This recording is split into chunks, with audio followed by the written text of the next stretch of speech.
English మాట్లాడడం నేర్చుకోవాలంటే మొదటగా మాట్లాడేటప్పుడు అతి ఎక్కువగా ఉపయోగించే పదాలని నేర్చుకోవాలి. వాటితోటి చిన్న చిన్న వాక్యాలు మాట్లాడడం అలవాటు చేసుకోవాలి. ఆ ఉద్దేశంతో ఈ వీడియోలు చేయడం జరిగింది.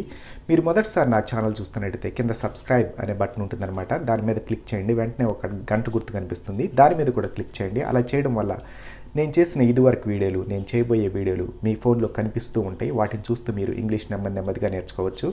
ఈ ఛానల్ ఉచితం. ఈ వీడియోలు చేయడానికి నేను కొంచెం కష్టపడాల్సి వచ్చింది. అందువల్ల వీడియోని పూర్తిగా చూడండి, లైక్ చేయండి. ఈ వీడియో ఎలా ఉందో కింద కామెంట్స్లో తెలియచేయండి. ఇప్పుడు మనం వీడియోలోకి వెళ్దాం. Let's go. మాట్లాడేటప్పుడు అతి ఎక్కువగా ఉపయోగించే పదాల్లో ఒకటి ఉన్నాను అని చెప్పడం. ఉన్నాను అని ఇంగ్లీష్లో అనాలంటే యామ్ అనాలన్నమాట. యామ్ అంటే ఉన్నాను అనే అర్థాన్ని ఇస్తుందన్నమాట.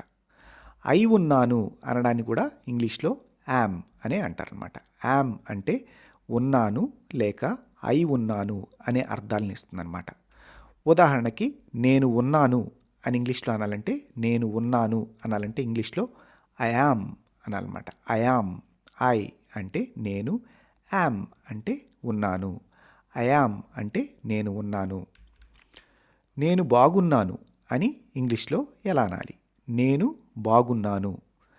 ఈ వాక్యాన్ని గమనించినట్లయితే మనకి తెలుగులో 2 పదాలు ఉన్నట్లు కనిపిస్తున్నాయి. నేను బాగున్నాను 2 పదాలు ఉన్నట్లు కనిపిస్తున్నాయి. కానీ నేను బాగున్నాను అని ఇంగ్లీష్లో చెప్పాలంటే వాళ్ళు 3 పదాలు ఉపయోగిస్తారనమాట.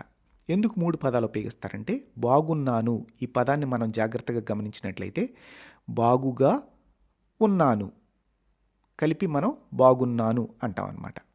నేను బాగున్నాను అనేదాన్ని మనం నేను బాగుగా ఉన్నాను ఇది కలిపేసి బాగున్నాను అని మాట్లాడతాం. ఇంగ్లీష్ వాళ్ళు ఈ పదాలను ఎలా మాట్లాడతారంటే, నేను బాగుగా ఉన్నాను అని ఇంగ్లీష్లో మాట్లాడేటప్పుడు ఐ యామ్ ఫైన్ అంటారనమాట. I am fine. ఇక్కడ ఐ అంటే నేను, యామ్ అంటే ఉన్నాను, ఫైన్ అంటే బాగుగా. ఇక్కడ తెలుగు వాక్యం గమనించినట్లయితే నేను బాగుగా ఉన్నాను. పదాల అమరిక గమనించినట్లయితే ఈ బాగుగా అనే పదాన్ని మనం మధ్యలో మాట్లాడతాం. ఇంగ్లీష్ వాళ్ళు ఈ బాగుగా అనే పదాన్ని చివర మాట్లాడతారనమాట. వాళ్ళ పదాల అమరిక ఎలా ఉంటుందంటే, నేను ఉన్నాను బాగుగా ఇట్లా ఉంటుందన్నమాట. నేను అనడానికి ఐ అంటారు, ఉన్నాను అనడానికి యామ్ అంటారు, బాగుగా అనడాన్ని ఫైన్ అంటారనమాట. అందుకని వాళ్ళు ఐ యామ్ ఫైన్ అంటారనమాట. I am fine. నేను బాగున్నాను అని ఇంగ్లీష్లో అనాలంటే ఐ యామ్ ఫైన్ అంటారనమాట. వాళ్ళు 3 పదాలు ఉపయోగించి మాట్లాడతారు. ఈ 3 పదాలు ఏంటి అంటే, ఐ అంటే నేను, యామ్ అంటే ఉన్నాను, ఫైన్ అంటే బాగుగా. ఐ యామ్ ఫైన్ అంటే నేను బాగున్నాను అని ఇంగ్లీష్లో చెప్పడం. నేను ఆకలిగా ఉన్నాను అని ఇంగ్లీష్లో ఎలా అనాలి? నేను ఆకలిగా ఉన్నాను అని ఇంగ్లీష్లో అనాలంటే ఐ యామ్ హంగ్రీ అనాలన్నమాట. ఐ అంటే నేను, యామ్ అంటే ఉన్నాను, హంగ్రీ అంటే ఆకలిగా. నేను ఆకలిగా ఉన్నాను అని ఇంగ్లీష్లో అనాలంటే I am hungry. I am hungry అనాలన్నమాట. నేను సంతోషంగా ఉన్నాను అని ఇంగ్లీష్లో ఎలా చెప్పాలి? నేను సంతోషంగా ఉన్నాను అనాలంటే ఇంగ్లీష్లో ఐ యామ్ హ్యాపీ.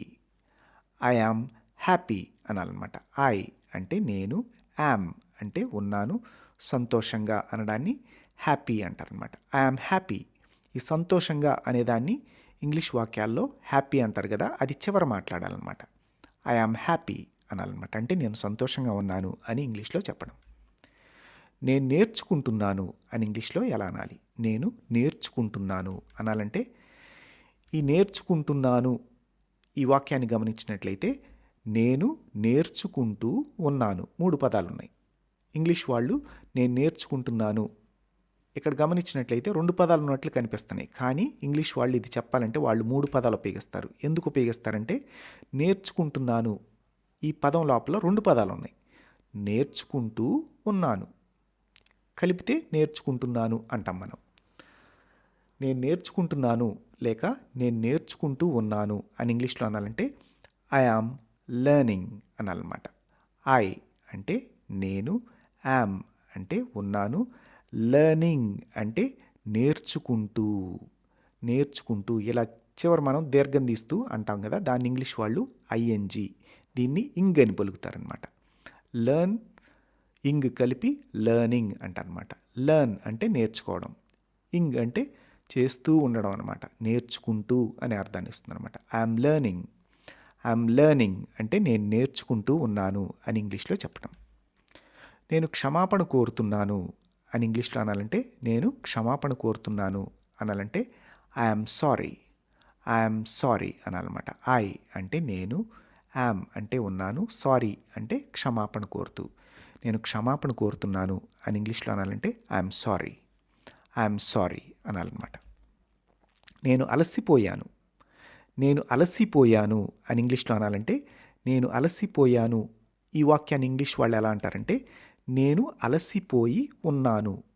3 పదాలు అయిపోయినాయి అనమాట. నేను అలసిపోయి ఉన్నాను, నేను అలసిపోయాను, లేక నేను అలసిపోయి ఉన్నాను అని ఇంగ్లీష్లో అనాలంటే ఐ యామ్ టైర్డ్ అంటారనమాట.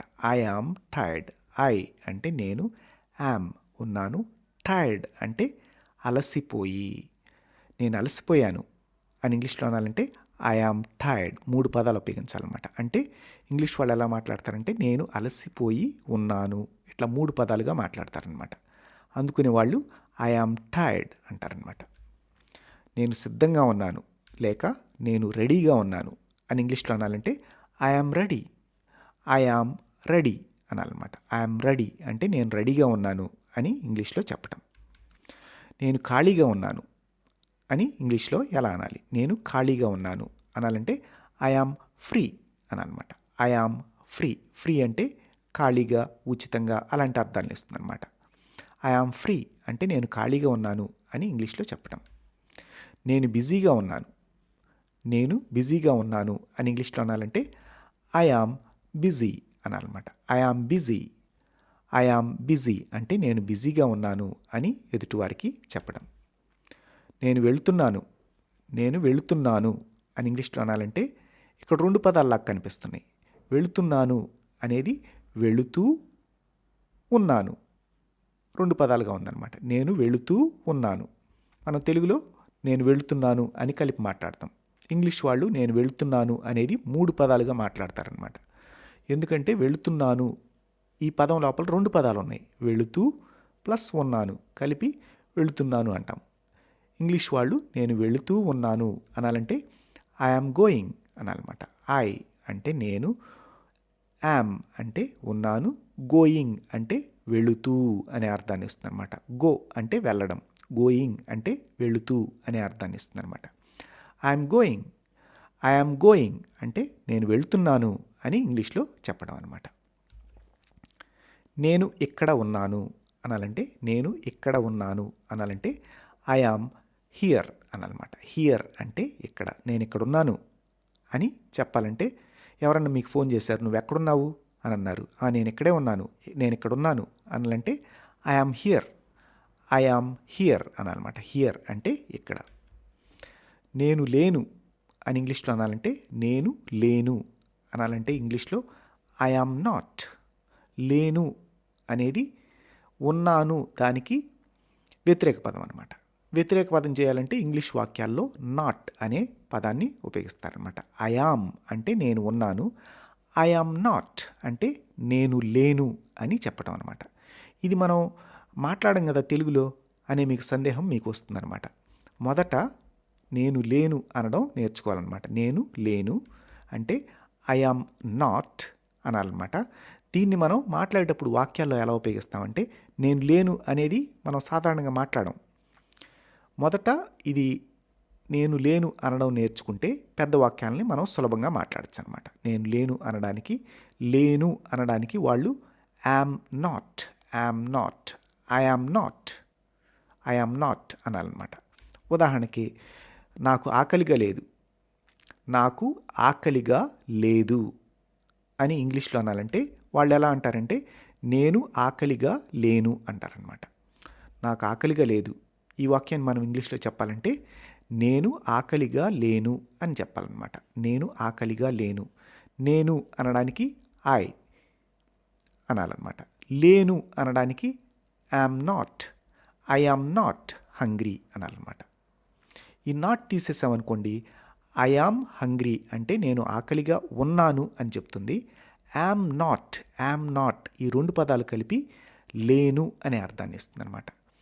నేను ఆకలిగా లేను అనాలంటే నేను అనడాన్ని ఐ అంటారు. ఐఎమ్ నాట్ అంటే లేను, హంగ్రీ అంటే ఆకలిగా. నేను ఆకలిగా లేను అని ఇంగ్లీష్లో అనాలంటే I'm not hungry. I'm not hungry అనాలన్నమాట. ఇక్కడ ఐఎమ్ నాట్ ఈ రెండు పదాలు కలిసి లేను అనే అర్థాన్ని ఇస్తుందన్నమాట. ఉదాహరణకి నేను సంతోషంగా లేను అని ఇంగ్లీష్లో ఎలా అనాలి? నేను సంతోషంగా లేను అనాలంటే ఐఎమ్ నాట్ హ్యాపీ అనాలన్నమాట. I'm not happy, I'm not happy అనాలి. అంటే నేను సంతోషంగా లేను అని ఇంగ్లీష్లో చెప్పడం. నేను నేర్చుకోవడం లేదు, నువ్వు నేర్చుకుంటున్నావా అని ఎవరన్నా అడిగారు, నేను నేర్చుకోవడం లేదు అనాలి. దాన్ని నేను నేర్చుకోవడం లేదు అనే దాన్ని వాళ్ళు ఎలా అంటారంటే నేను నేర్చుకుంటూ లేను ఇట్లా అంటారనమాట. అందుకునే వాళ్ళు ఐఎమ్ నాట్ లెర్నింగ్ అంటారనమాట. ఐఎమ్ నాట్ లెర్నింగ్ అంటారు. నేను నేర్చుకోవడం లేదు అనడాన్ని ఇంగ్లీష్లో అనాలంటే ఐఎమ్ నాట్ లెర్నింగ్ అనాలన్నమాట. ఇక్కడ నాట్ తీసేసామనుకోండి, ఐఆమ్ లెర్నింగ్ అంటే నేర్చుకుంటున్నాను. ఇక్కడ ఐఆమ్ తర్వాత నాట్ పెడితే వ్యతిరేక అర్థం అయిపోతుంది అనమాట. ఓకే, ఉన్నాను, లేను. ఐఎమ్ నాట్ అనేది లేను అని సూచిస్తుంది అనమాట. I'm not learning, I'm not learning అంటే నేను నేర్చుకోవడం లేదు అని ఇంగ్లీష్లో చెప్పడం. నేను అలసిపోలేదు, ఏంట్రా నువ్వు అలసిపోయావా అని అడిగారు. లేదు, నేను అలసిపోలేదు, నేను అలసిపోలేదు అని ఇంగ్లీష్లో అనాలంటే ఇంగ్లీష్ వాళ్ళు ఎలా అంటారంటే నేను అలసిపోయి లేను అంటారనమాట. ఈ అలసిపోయేది చివర తీసుకొచ్చి పెడతారనమాట. నేను, లేను, అలసిపోయి ఇట్లా అంటారనమాట. అందుకని వాళ్ళ పదాల అమరిక నేను, లేను, అలసిపోయి ఇట్లా ఉంటుందన్నమాట. నేను అనడానికి ఐ అంటారు, లేను అనడానికి ఐఎమ్ నాట్ అనాలన్నమాట. అలసిపోయి అనడానికి టైర్డ్, టైర్డ్ అంటే అలసిపోయి ఉండడం అనమాట. I'm not tired, I'm not tired అంటే నేను అలసిపోయి లేను అంటే నేను అలసిపోలేదు అని చెప్పడం. నేను సిద్ధంగా లేను, నేను రెడీగా లేను అని ఇంగ్లీష్లో అనాలంటే ఐఎమ్ నాట్ రెడీ అనాలన్నమాట. నేను అనడానికి ఐ అంటారు, లేను అనడానికి ఐఎమ్ నాట్ అంటారు, రెడీగా అనడానికి రెడీ. మనం తెలుగులో అనాలంటే నేను సిద్ధంగా లేను అంటాం. కానీ ఇప్పుడు సిద్ధంగా అనేది ఎవరు మాట్లాడలేదు. ఈ రెడీ అనే పదం తెలుగులోకి వచ్చేసింది అనమాట. దాదాపు నేను రెడీగా లేను అనే మాట్లాడతాం మనం తెలుగు అనేటప్పుడు. దాన్ని ఇంగ్లీష్లో అనాలంటే I'm not ready, I'm not ready అనాలన్నమాట. నేను ఖాళీగా లేను, నేను ఖాళీగా లేను అని ఇంగ్లీష్లో అనాలంటే I'm not free, I'm not free అనాలన్నమాట. ఫ్రీ అంటే ఖాళీగా లేక ఉచితంగా అనే అర్థాలను ఇస్తుందన్నమాట. నేను ఖాళీగా లేను అని ఇంగ్లీష్లో చెప్పాలంటే ఐఎమ్ నాట్ ఫ్రీ అనాలన్నమాట. ఐఎమ్ నాట్ ఫ్రీ అంటే నేను ఖాళీగా లేను అని ఎదుటి వాళ్ళకి చెప్పడం. నేను వెళ్ళడం లేదు, నేను వెళ్ళడం లేదు అని ఇంగ్లీష్లో అనాలంటే ఇంగ్లీష్ వాళ్ళు ఎలా అంటారంటే నేను వెళుతూ లేను ఇలా ఉంటుందన్నమాట వాళ్ళ పదాల అమరిక. నేను అనడానికి ఐ అంటారు, లేను అనడానికి ఐఎమ్ నాట్, వెళుతూ అనడాన్ని గోయింగ్. ఇక్కడ నేను వెళ్ళడం లేదు, నేను వెళ్ళడం లేదు లేక నేను వెళ్ళడం లేదు అని ఇంగ్లీష్లో అనాలంటే ఐఎమ్ నాట్ గోయింగ్ అనాలన్నమాట. ఐఎమ్ నాట్ గోయింగ్ అనాలి. ఐఎమ్ నాట్ గోయింగ్ అంటే నేను వెళ్ళడం లేదు అని ఇంగ్లీష్లో చెప్పడం. ఈ యామ్ అంటే అర్థం కొన్ని సందర్భాల్లో అయి ఉన్నాను అనే అర్థాన్ని కూడా ఇస్తుంది అనమాట. అయి ఉన్నాను అనే అర్థాన్ని కూడా ఇస్తుంది. ఉదాహరణకి మీరెవరండి అని అడిగారు మిమ్మల్ని, మీ పేరుతోటి నేను రవిని అనాలి. ఇంగ్లీష్లో నేను రవిని అనాలంటే ఇంగ్లీష్ వాళ్ళు ఎలా అంటారంటే నేను రవిని. ఇక్కడ మనకు తెలుగులో చూసినట్టయితే రెండు పదాలతోటి మాట్లాడతాం. కానీ ఇంగ్లీష్ వాళ్ళు నేను రవిని, నేను శ్రీనుని, ఓకే, అలా చెప్పాలంటే వాళ్ళు మూడు పదాలు ఉపయోగిస్తారనమాట.